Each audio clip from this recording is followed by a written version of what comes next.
Laban Pilipinas!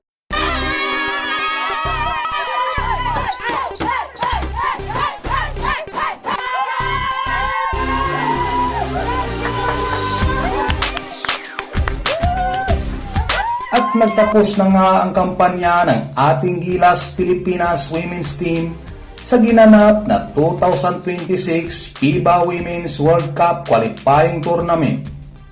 Bumalik ng bansa ang ating kupunan na may ngiting tagumpay pagkatapos pataubin ang isa sa pinakamalakas na kupunan na kabilang sa naturang tournament. At marahil ang pagkakapasok ng ating kupunan at ang isang panalo kontra sa Colombia ang naging dahilan kung bakit umangat sa standings ang ating women's national team. O mga boss, ilang araw lang ang nakalipas pagkatapos nga ng qualifying tournament ay naglabas ang FIBA ng latest rankings nito para sa FIBA Women's Basketball World Rankings. At isa nga ang Gilas Women's Team sa may pinakamalaking iniangat mula sa FIBA World Rank number 39 ay umakyat ito sa FIBA World Rank number 30. Isang malaking karangalan hindi lang sa ating kupunan kundi sa ating lahat bilang mga Pilipino. Paano nga ba nakapasok ang ating women's team sa FIBA World Cup Qualifying Tournament sa kauna-unahang pagkakataon? At ang mga naganap, mga players na nagbigay ng malaking ambag, ating alamin sa bidyong ito.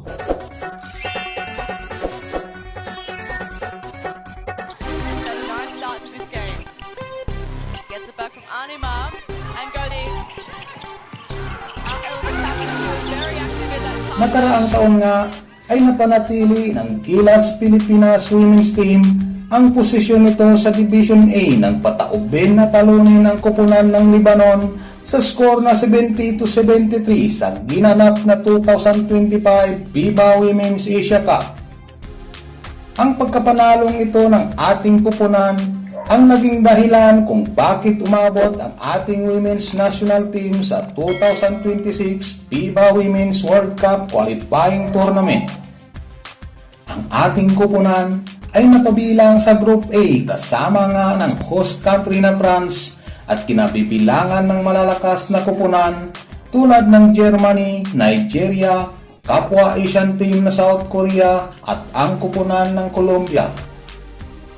Sa kanilang unang laban sa host country at FIBA World Rank number 3 noon, as expected, tinambakan nga ng malakas na kupunang ito ang ating pambato.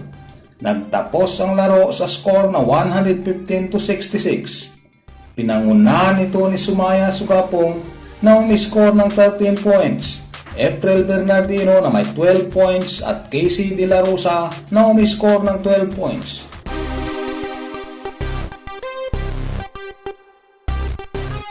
Sa kanilang ikalawang laban naman kontra sa matatangkad at FIBA World Rank number 12 noon na Germany, hindi rin umubra ang bilis at liksi ng ating mga players. Nagtapos ang laro sa score na 113-80. At muli pinangunahan ito ni Sumaya Sugapong na naka 21 points, April Bernardino naka 13 points at Janine Pontejos na may 11 points. Pagdating sa ikatlong laban kontra sa FIBA World Rank number 8 noon na Nigeria, inakala nating lahat na marahil ito na ang unang panalo ng ating pambato. Ngunit nakahabol ang Nigeria at tinapos nila ang laro na may malaking lamang 101-84. Pinangunahan naman ito ni Janine Pontejos at Kent Pastrana na parehong may 16 points at Stephanie Berberabi na naka-13 puntos naman.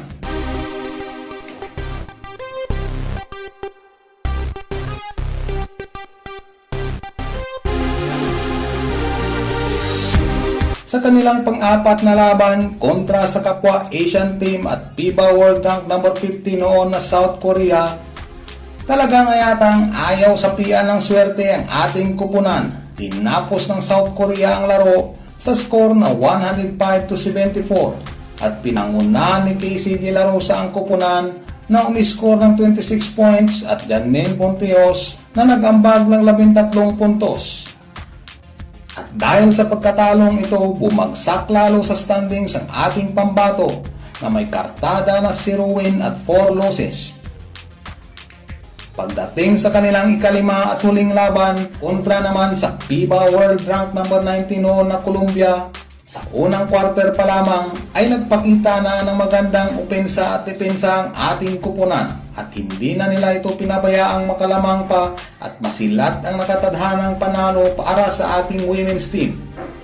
Nagtapos ang laro sa score na 74-59, 15 puntos na kalamangan ang gawa ng ating kupunan sa isa sa pinakamalakas na kupunan sa buong mundo. Nagtapos ang kampanya ng ating women's national team na may 1-4 win-loss record.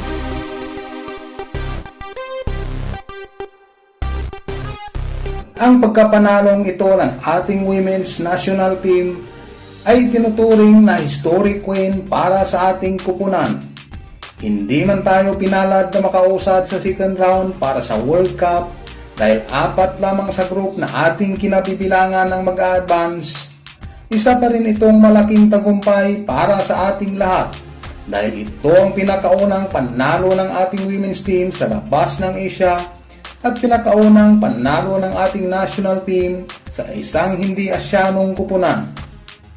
Ang binuong kupunan para sa tournament na ito ay kinabibilangan ng mga pinaghalong mga veterano at mga collegiate stars sa kani-kanilang mga eskwelahan. Una na nga rito ang inaasahan nating opensa at depensa sa ilalim na si Casey De La Rosa na nag-average ng 15.6 points, 8.6 rebounds at 2.2 blocks per game. Si De La Rosa ay pangalawa na may most individual blocks in a single game sa tournament na gumawa ng 5 blocks sa laban kontra Colombia. Pangalawa din na nakagawa ng most rebounds in a single game sa tournament. Sa laban kontra Colombia, gumawa ito ng 19 rebounds. Pangalawang player na kasama sa lineup ay si Lona Usar na nag-average ng 6.2 points, 2 rebounds at 1.2 assists per game. Pangatlo ay si Stephanie Berberabi na nag-average ng 7.4 points, 2 rebounds at 4.2 assists per game. Pang-apat ay si April Bernardino na nag-average ng 8 points, 4.8 rebounds at 1.4 assists per game.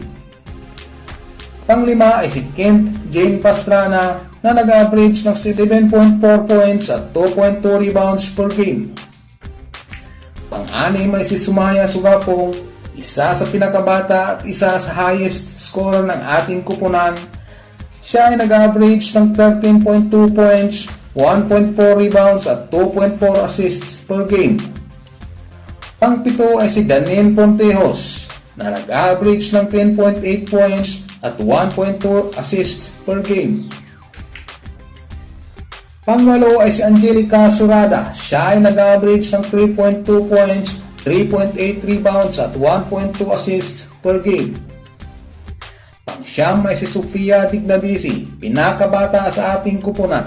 Siya ay nag-average ng 1.8 points at 2.2 assists per game. Pang-sampo ay si Carl Ann Pingol, nag-average ng 1 point at 2.2 rebounds per game. Pang-11 ay si Sarah Hain, siya ay nag-average ng 1 point. At ang panghuli sa lineup ay si Katrina Goitenko.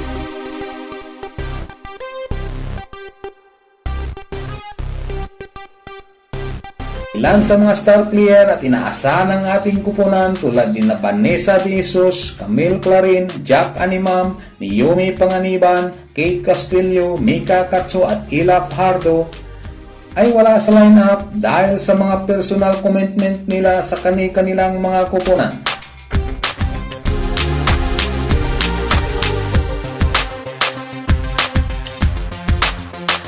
Anong masasabi niyo mga boss sa nagawa ng ating kupunan at sa ating mga manlalaro sa kauna-unahang pagkakataon pagdating sa world stage? Mag-comment lamang sa baba. I'm out!